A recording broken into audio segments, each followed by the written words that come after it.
Sekarang kita masuk pada pembahasan berikutnya, yaitu pembahasan tentang bab yang ke-204. Kata Imam Nawawi rahimahullahu ta'ala, babu istihbabi, bab tentang anjuran ja'li an-nawafil, menjadikan solat sunnah fil bait, di rumah, sawa ar-ratibah, baik itu solat sunat rawatib, solat sunat yang ada kaitannya dengan solat wajib, solat sunat yang dikerjakan sebelum solat wajib, atau solat sunat yang dikerjakan setelah solat wajib, wa ghairaha, ya, dan juga selainnya, artinya solat sunat secara umum. Wal amru, dan perintah bitahawul, untuk berpindah, linafilah, untuk mengerjakan salat sunnah, min maudhi'il fariḍah, dari tempat kita melaksanakan salat wajib, awil fasl bainahuma, atau dipisahkan antara salat wajib dan salat sunnah, bi kalamin, dengan perkataan, ya, dengan perkataan. Jadi judul bab ini menjelaskan kepada kita ada beberapa masalah penting yang akan kita jelaskan insyaallah berdasarkan dalil-dalil yang disebutkan oleh Imam Nawawi, yaitu pertama tentang anjuran salat sunat itu sebaiknya di rumah, dan salat sunat ini secara umum, dan akan ada penjelasannya beberapa pengecualian, dan juga perintah untuk memisahkan antara sholat wajib dan sholat sunnah, jangan dikerjakan langsung, ya, setelah selesai sholat wajib langsung sholat sunnah. Bagaimana cara memisahkannya? Ya, di sini dikatakan dengan berpindah tempat. Nanti ada penjelasannya bahwa pindah tempat ini yang paling bagus kalau pulang ke rumah, ya. Atau kalau tidak bisa pindah ke rumah, pindah tempat, tidak bisa pulang ke rumah, atau tidak ada tempat di dalam masjid yang memungkinkan kita untuk pindah, maka paling tidak dipisahkan dengan perkataan, bicara dulu, ya. Apa dalil-dalil yang menjadi dasar Imam Nawawi rahimahullah ta'ala sampai menyebutkan judul bab ini? Ya, ini insyaallah yang akan kita kaji dalil-dalil dan hadis-hadis beliau yang ada dalam bab ini. Untuk menjelaskan masalah-masalah yang telah kita isyaratkan tadi, Imam Nawawi rahimahullah ta'ala sebutkan 4 hadis, ya, ada 4 hadis yang akan kita bahas insyaallah secara singkat yang dan waktu cukup. Pertama,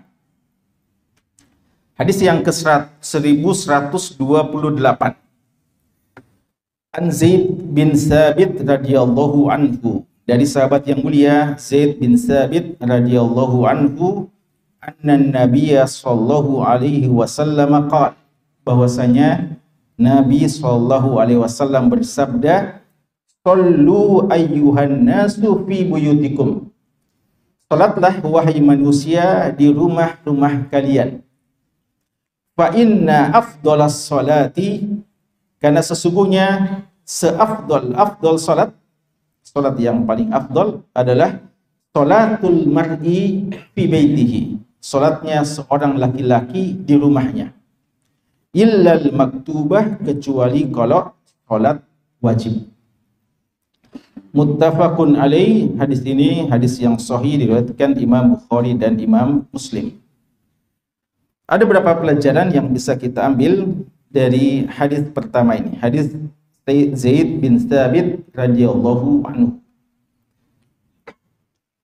Pertama, dalam hadis ini Nabi sallallahu alaihi wasallam menyebutkan perintah, ya, sallu. Ini perintah menunjukkan penekanannya, ya, penekanan. Walaupun perintah ini tidak sampai wajib, berdasarkan penjelasan sesudahnya bahwa ini lebih baik, ya. Kata-kata ini lebih baik, maka dia mengalihkan hukum asal perintah wajib kepada sunnah, ya, karena seandainya tidak ada penjelasan seperti ini, maka boleh saja seorang pahami ini perintahnya adalah perintah wajib, karena hukum asal dari perintah adalah kewajiban. Sampai ada dalil yang mengisyaratkan, menjelaskan bahwa dia adalah perintah, hukumnya sunnah, tidak wajib. Ayuhan nas, wahai sekalian manusia. Ya, ini perlu untuk kami ingatkan lagi bahwa memang Nabi kita Shallallahu Alaihi Wasallam ketika mukhatab, ya, ketika beliau khutbah atau memanggil kaum muslimin dan para sahabat, kebanyakannya, ya, beliau mengatakan ayuhan nas, ya, ayuhan nas. Dan ini beliau katakan kepada para sahabat dan kepada umat secara keseluruhan pada saat khutbah. Ayuhan nas. Jarang kita dapatkan ayuhal muslimun, ayuhal mu'minun, baik dalam khutbah Jumat beliau dan khutbah-khutbah yang lainnya, dan dalam nida, yang panggilan-panggilan seperti ini, ya. Dan ini bukan hanya di Mekah dan Madinah, ya, bukan cuma di Mekah. Jangan difahami itu hanya ketika di Mekah, karena masih, ya, fase Mekah yang memang kalau dalam Al-Qur'an perbedaan antara ya ayuhan nas dan ya ayyuhalladzina amanu. Kalau ya ayuhan nas itu ciri-ciri apa? Ayat-ayat Makkiyah sebelum hijrah. Kalau ya ayyuhalladzina amanu itu ciri-ciri ayatnya adalah Madaniyah, turun setelah hijrah. Itu di antara perbedaannya yang kalau dalam Al-Qur'an.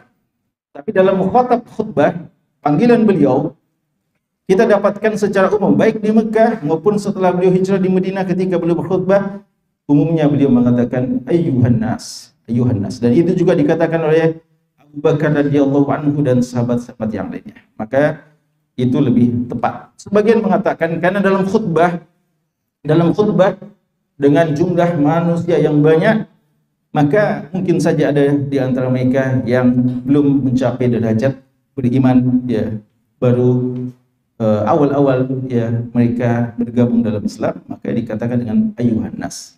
Ala kulli hal, ini adalah sunnah yang banyak dicontohkan oleh Nabi kita sallallahu alaihi wasallam. Walaupun tidak mengapa, ya, tidak berarti kalau ada orang yang khutbah atau mengatakan ayyuhal mu'minun, ayyuhal muslimun, ya, dan panggilan-panggilan yang lainnya, tidak berarti dia adalah sesuatu yang dimakruhkan atau diharamkan. Tapi kita katakan yang lebih tepat adalah ayyuhan nas.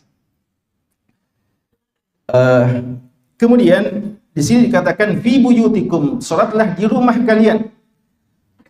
Kalau saja beliau berhenti sampai di sini, maka ini perintah untuk salat di rumah masing-masing, tidak di masjid. Tapi beliau jelaskan bahwa kenapa beliau sampai tekankan perintah salat di rumah.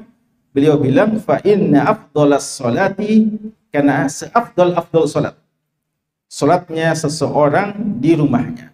Dan ini menunjukkan bahwa beliau ingin kita mengambil yang afdal, dan ini menunjukkan kecintaan beliau kepada umatnya, bahwa salat di masjid, salat sunnah, tidak ada masalah, boleh, ya, tidak ada masalah. Tapi Nabi kita ingin sesuatu yang lebih afdal bagi kita, dan inilah sepantasnya seorang dai. Dia bukan hanya menjelaskan tentang boleh tidaknya sesuatu, tapi dia berusaha untuk mengajak umat kepada yang lebih afdal. Ya. Tentu saja di sana ada fikih dakwanya, ya, fikih aulawiyat. Ya, kita tentu saja memperhatikan juga. Kalau orang-orang yang masih lemah iman, maka tentu kita tidak terlalu memberatkan dulu dengan beberapa hal yang mungkin akan berat bagi dia. Tapi kalau kita lihat di sana sudah ada semangat untuk beribadah, maka jangan cuma cukupkan dengan hal yang wajib saja, perlu untuk dimotivasi kepada hal yang sunnah atau hal yang lebih afdal. Beliau sampai suruh sholat di rumah kalian, karena kata beliau bukan persoalan tidak boleh sholat di masjid, tapi kata beliau sholat di rumah itu bagi seseorang lebih baik daripada sholat di masjid, kecuali yang wajib. Kata-kata di sini sholatul mar'i, apa artinya al-mar'i? Laki-laki, ya. Walaupun kadang dan umumnya ketika ada ucapan laki-laki dalam syariat ini, maka dia umumnya berlaku juga untuk wanita. Karena kaidah berdasarkan hadis Nabi kita sallallahu alaihi wasallam, innama an-nisa'u syaqa'iqur rijal. Wanita itu saudara kandung dari laki-laki. Artinya hukum asal semua perintah yang berlaku untuk laki-laki itu juga berlaku untuk wanita tanpa ada perbedaan. Kecuali ada dalil yang membedakannya, ya, kecuali ada dalil yang membedakannya. Maka ketika dikatakan sini salatul mar'i hukum asal yang dimaksudkan salatnya seseorang adalah seseorang itu berlaku untuk laki dan wanita. Tapi ternyata kita dapatkan beberapa dalil-dalil yang lain yang menjelaskan bahwa salat wajib di masjid itu memang pemberlakuannya lebih khusus untuk laki-laki. Maka kita pahami kata-kata fa inna salatal mar'i, al-mar'i di sini memang maknanya adalah laki-laki, ya. Ini pernah kita jelaskan, ya, ketika kita menjelaskan hadis Nabi kita sallallahu alaihi wasallam, sab'atun yudhilluhumullahu fi dhillihi yauma la dhilla illa dhilluh. 7 golongan yang dijamin masuk surga. 7 golongan yang dijamin mendapatkan naungan di hari kiamat kelak, di mana tidak lagi naungan kecuali naungan Allah Subhanahu wa taala. Di situ ada beberapa kata-kata ar-rajul, laki-laki. Masuk juga di dalamnya adalah perempuan. Karena ada dikatakan seorang laki-laki yang bersedekah ikhlas sampai-sampai tangan kirinya tidak tahu apa yang diinfakkan tangan kanannya. Itu berlaku untuk laki dan wanita. Atau yang mengatakan laki-laki yang zakarallah khalian, laki-laki yang berzikir kepada Allah sampai sendirian dan sampai menangis karena takut kepada Allah. Itu juga berlaku untuk wanita yang seperti itu. Atau seorang laki-laki yang diajak oleh wanita cantik, lagi bangsawan, lalu dia menolak karena takut kepada Allah. Kata ulama kita juga berlaku bagi seorang wanita yang diajak oleh seorang laki-laki yang kaya, lalu bangsawan, terhormat, tapi dia menolak dan tidak mau karena takut kepada Allah. Tapi ulama kita mengatakan ketika sampai pada warajulun qalbuhu mu'allaqun bil masajid, laki-laki yang hatinya tergantung pada masjid. Kata ulama kita itu khusus untuk laki-laki dan tidak dikiaskan pada wanita. Kenapa? Karena dalil-dalil menunjukkan bahwa untuk wanita lebih afdal sholat di rumah, kecuali ada sebab-sebab tertentu yang menjadikannya dia memilih untuk sholat di masjid, ya. Jadi hukum asal ketika ada perintah dan ketika ada keutamaan sesuatu yang menyebutkan laki atau yang menyebutkan wanita, maka dia berlaku untuk laki dan wanita sampai ada dalil yang menjelaskan bahwa itu khusus untuk laki atau khusus untuk wanita. Tapi kalau ini sekali lagi kaidah salat untuk di masjid lebih afdal di salat sunnah, ya, atau salat wajib itu di masjid, ini berlaku untuk laki-laki, tidak berlaku untuk wanita. Fa inna salatal mar'i fi baiti fa inna afdalas salati salatul mar'i fi baiti ilal maktubah. Salat yang paling afdal bagi seseorang salat di rumahnya kecuali yang wajib, kecuali yang wajib. Berarti selama bukan wajib sebaiknya dia dikerjakan di rumah. Imam Nawawi tadi bilang entah yang rawatib atau yang selain rawatib. Contoh salat duha umpamanya, ya, salat lail, ya. Kecuali ada dalil-dalil yang lain yang memang menjelaskan bahwa afdolnya di masjid. Contoh salat sunat. Ada enggak salat sunat yang memang mesti di masjid? Ada? Tahiyatul masjid, ya, tahiyatul masjid, ya. Memang di masjid mesti, ya. Tahiyatul masjid. Tidak mungkin kita di rumah, ya. Atau seperti tadi itu, salatul intidhar, ya. Kita salat menanti sampai imam datang. Itu memang di masjid, ya, tempat. Bukan antum menanti di rumah antum sampai imam, ya, sudah berkhutbah baru antum cepat-cepat ke masjid, ya. Tidak. Atau salat tarawih menurut pendapat jumhur ulama yang rajih insyaallah, salat tarawih bulan Ramadan itu afdalnya di masjid secara berjamaah. Beda dengan salat tahajud dan salat lain yang secara rutin dikerjakan oleh seorang di luar bulan Ramadan. Dan salat gerhana umpamanya, ya, salat gerhana. Salat gerhana itu dikerjakan secara berjamaah, ya, dikerjakan secara berjamaah. Dan di masjid, ya, di masjid. Itu beberapa salat-salat sunnah, ya, yang diperkecualikan. Atau seperti yang kita sebutkan, bahwa jika sholat sunat kita di rumah, sholat rawatib yang menjadikan kita terlambat untuk ikut sholat wajib, maka dianjurkan sholat sunat qabliyah, maka sebaiknya di masjid saja, ya, demi tidak terlambat saf awal atau tidak terlambat sholat berjamaah, dan nanti bagian-bagian ya untuk di rumah sholat sunnah ba'diyahnya, ya, sholat sunnah ba'diyah.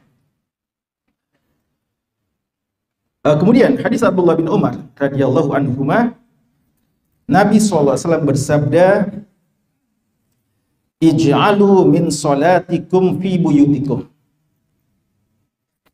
Jadikan dari salat kalian, bagian dari salat kalian di rumah-rumah kalian. Wala tattakhiduha qubura. Dan jangan jadikan rumah kalian itu seperti kuburan. Ya, seperti kuburan. Hadis ini sahih, muttafaqun alaih. Hadisnya diriwayatkan oleh Imam Bukhari dan Imam Muslim. Ada dua perintah, ada dua kalimat sini, satu perintah, satu larangan. Pertama, perintah untuk sholat di rumah. Ini apakah yang dimaksudkan sholat wajib atau sholat sunnah saja? Sebagian ulama, di antaranya Qadhi Iyad mengatakan, ij'alu min sholatikum fi buyutikum, jadikan sebagian, min ini min apa? Min tab'idiyah, min artinya sebagian, ya. Sama dengan wa minan nas, ada di antara manusia. Jadi jadikan sebagian sholatmu di rumahmu.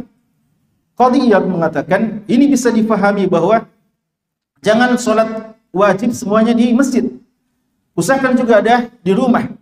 Karena kita juga perlu kadang mengajari orang-orang rumah, ya, karena di sana wanita-wanita yang tidak ke masjid umpamanya. Maka kita juga gabung sholat wajib di rumah. Tapi ini pendapat sedikit jumhur ulama kita, dan ya di antaranya Imam Nawawi mengatakan ini pendapat yang lemah. Bahkan yang dimaksudkan kata-kata ij'alu min salatikum fi buyutikum adalah salat sunnah saja. Adapun salat wajib bagi laki-laki memang tempatnya di masjid, ya. Jadi bagaimana dengan rumah kita? Tidak ada salat sunnah, tidak ada salat bagi kita lelaki? Jawabannya ada. Bukankah kita salat sunnah juga di rumah, ya? Lalu gimana kalau kita mau temani? Kita mau temani, kan ada biasa bilang, ya kita ini juga perlu pimpin salat berjamaah di rumah. Kita bilang, nanti bisa, ya, ada saja keadaan yang tiba-tiba hujan lebat umpamanya, kita tidak bisa salat di masjid, hujan lebat susah kita ke masjid. Maka di sini kesempatan, ya, kita pimpin salat di rumah kita. Atau subhanallah, tanpa pernah kita duga, hampir 1 tahun sebagian kita menjadi imam di rumahnya masing-masing, ya, masa pandemi ini, ya. Masa pandemi, ya, bulan Ramadan 2 tahun yang lalu umumnya kita jadi imam di rumahnya, ya, imam Ramadan, tidak gampang, imam tarawih, ya, tapi bukan 1 juz 1 malam mungkin, ya, ya, ada sebagian mungkin cuma berapa, ya, tapi intinya ada saja kesempatan untuk itu. Atau kalau antum mau kadang sholat tahajud berjamaah di rumah, kadang tidak ada masalah sebagai pelatihan, ya, sebagai pelatihan. Atau sholat duha kadang boleh secara berjamaah sebagai pelatihan, kalau itu cuma alasan pelatihan. Tapi untuk laki-laki sebenarnya memang tempatnya di masjid, ya. Jadi jangan sampai dia bilang saya mau di rumah supaya saya juga berjamaah di rumah, ya.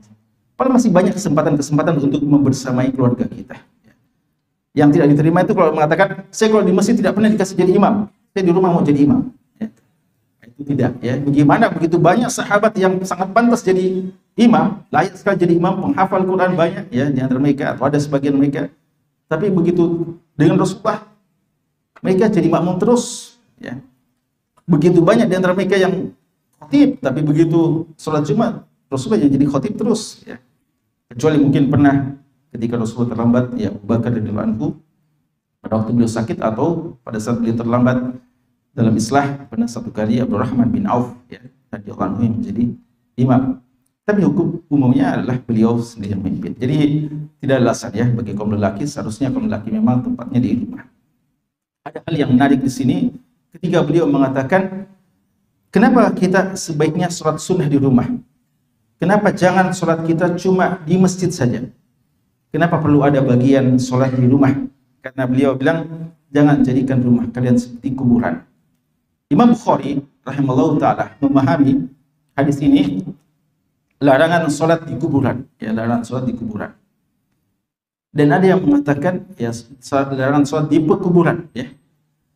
Sebagian ulama menyelisihi pendapat Imam Bukhari dan mengatakan hadisnya mengatakan kuburan, tidak mengatakan maqabir.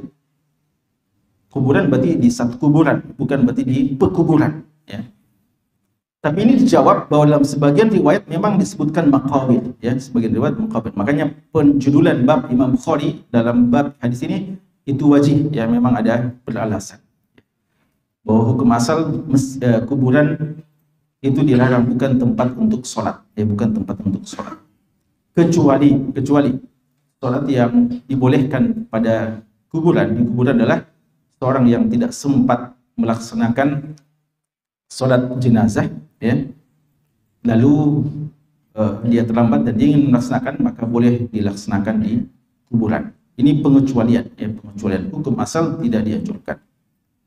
Kos sekalian, hadis ini juga dijadikan dalil oleh ulama kita bahwa di pekuburan, sebagian ulama kita, ya sebagai bentuk pertanggungjawaban ilmiah, kita katakan sebagian ulama kita memahami hadis ini bahwa mafhum mukhalafah dari hadis ini bahwa memang di kuburan itu jangan jadikan seperti kuburan, artinya kuburan itu bukan tempat untuk sholat dan ibadah-ibadah yang lainnya. Kan sholat itu di dalamnya tilawatul Quran, di dalamnya zikir, ya, dan yang lainnya. Maka berarti memang di kuburan itu bukan tempat-tempat untuk seperti itu.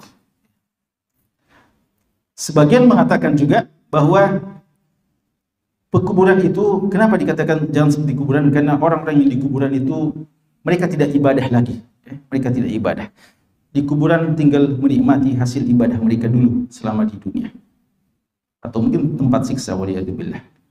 Maka jangan jadikan rumah kalian seperti kuburan, artinya kalian hanya tidur terus, istirahat saja. Ya kan sebagian orang rumahnya jadi tempat untuk istirahat saja. Pulang ke rumah langsung istirahat. Sampai-sampai kadang istri dan anaknya tidak ada waktu untuk diajak bicara, ya. Karena bagi dia rumah hanyalah tempat tidur. Itu sama menjadikan rumahnya seperti kuburan, ya, seperti orang yang hanya istirahat tidur saja di kuburan. Dan juga termasuk di sini kata ulama kita adalah tidak menjadikan rumahnya tempat untuk mengaji-ngaji dan ibadah-ibadah yang lainnya. Maka jamaah sekalian, rumah kita jugalah rumah tempat untuk kita hidupkan dengan zikir, ibadah, dan sholat-sholat. Sholat apa? Bagi wanita, alhamdulillah, kalau istri kita, anak-anak perempuan kita, dan siapa saja anggota perempuan, anggota keluarga kita yang ada di rumah kita yang wanita, alhamdulillah, diingatkan terus untuk menghidupkan rumah kita dengan zikir, ibadah, sholat, dan yang semacamnya. Dan kita, kaum lelaki pun punya kesempatan dengan banyak mengaji, berzikir, dan melaksanakan sholat-sholat sunnah yang dianjurkan. Kemudian yang berikutnya, ya,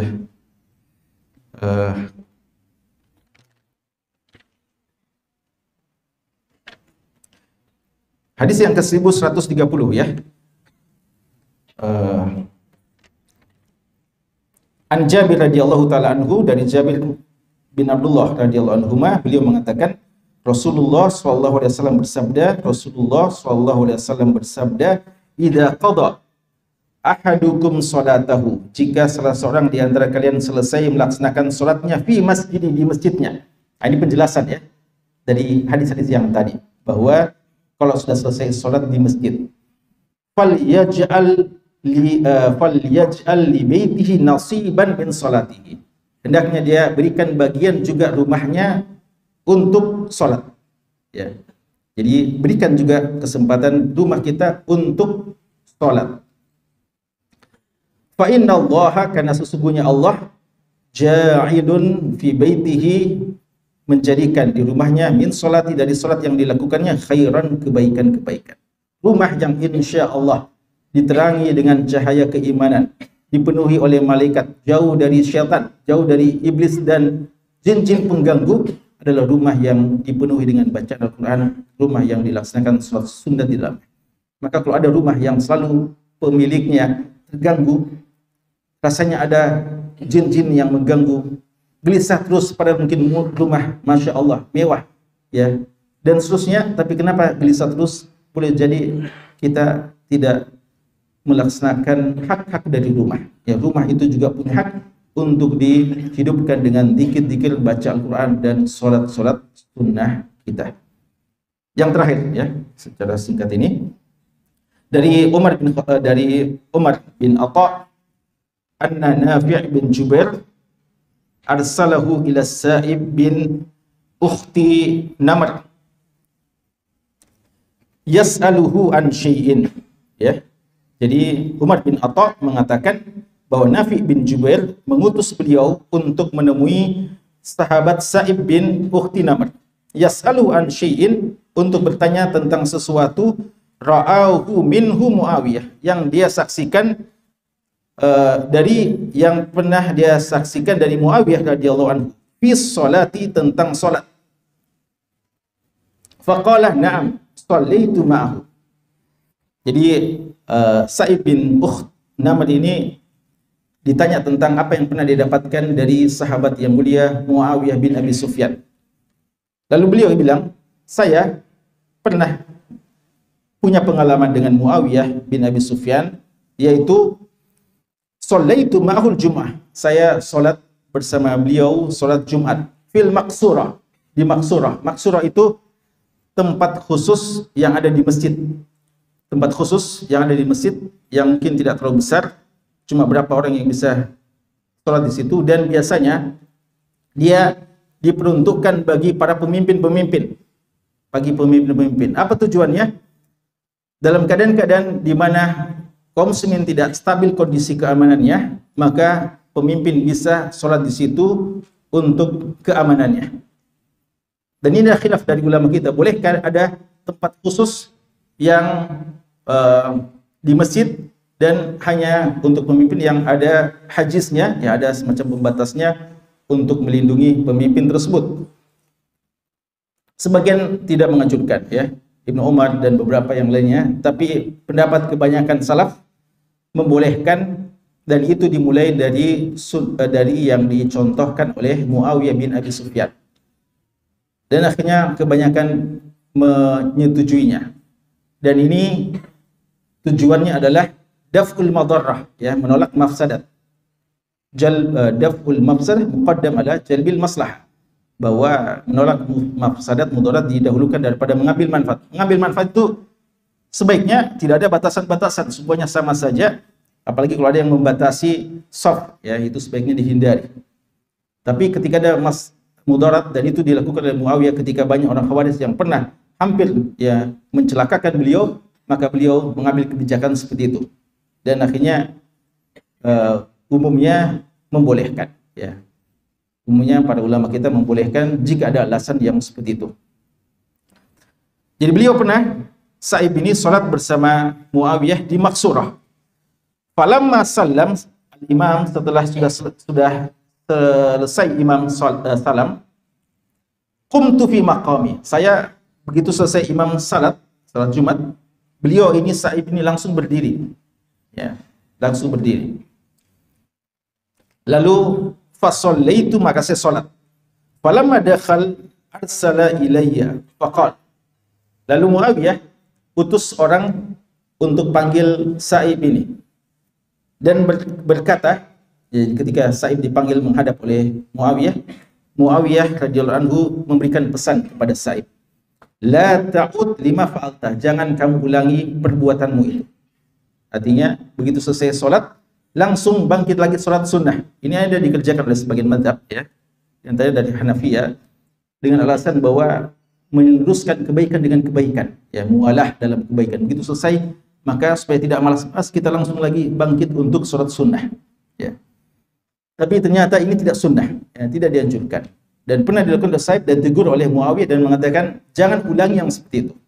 Dan ini sekali menunjukkan bagaimana nasihat itu bukan cuma pada hal yang wajib dan bukan cuma larangan pada haram. Hal-hal yang ideal pun perlu untuk kita saling nasihat-nasihat. Kita anjurkan pada hal lebih afdal dan melarang pada sesuatu yang tidak sampai haram tapi sebaiknya ditinggalkan. Muawiyah mengatakan, jangan lagi ulangi yang seperti itu. Idza sholaital Jum'ah, jika kamu sholat Jumat, ya, kata ulama kita ini berlaku secara umum sholat Jumat, kasusnya itu sholat Jumat, tapi juga berlaku pada sholat wajib lainnya. Fala tusalliha fala tasilha bisolatin, jangan kamu lanjutkan sholat wajibmu itu dengan satu sholat sunnah maksudnya, hatta tatakallam, sampai kamu berbicara, bicara dengan orang di sekitar, supaya tidak langsung, ya tentu saja setelah dzikir ya, setelah dzikir juga ya. Au takhruj, atau kamu keluar dari masjid untuk sholat sunnah di rumah.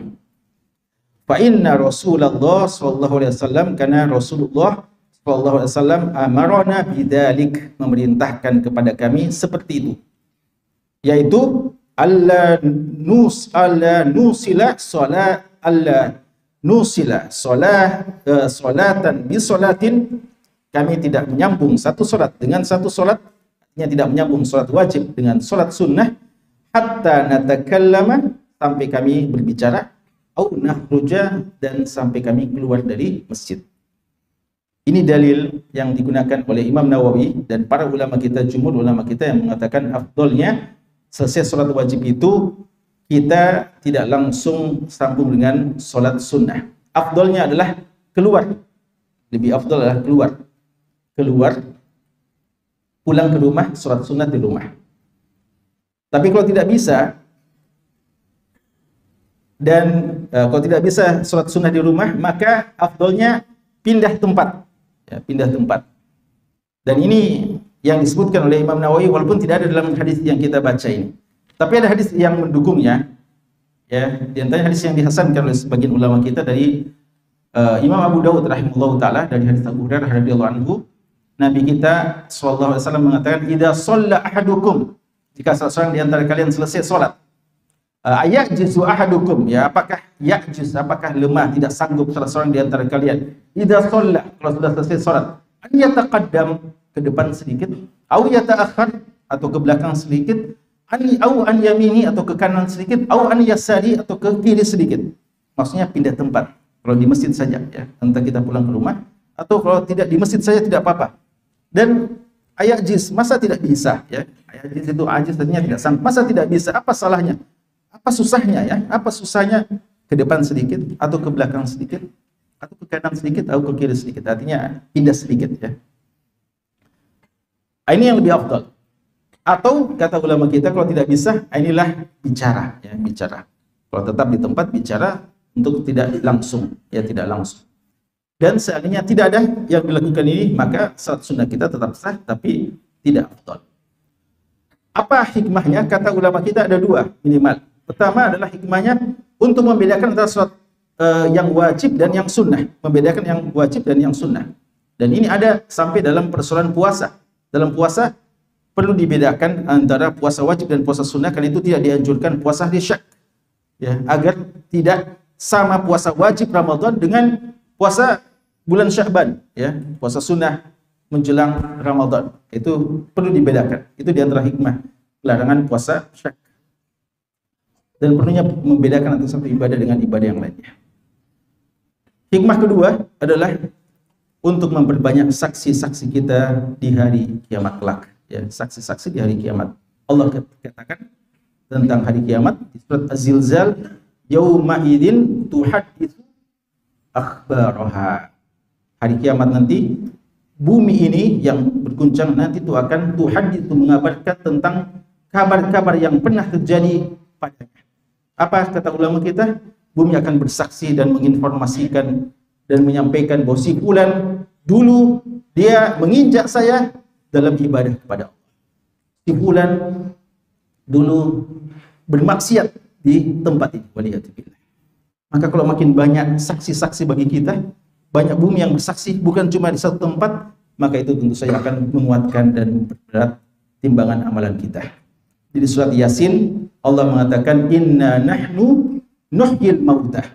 Kami menghidupkan orang mati, kata Allah. Wa naktubu ma qaddamu, dan kami akan tulis, kata Allah, apa saja yang pernah mereka lakukan, wa atharahum, dan asar-asar mereka, bekas-bekas mereka.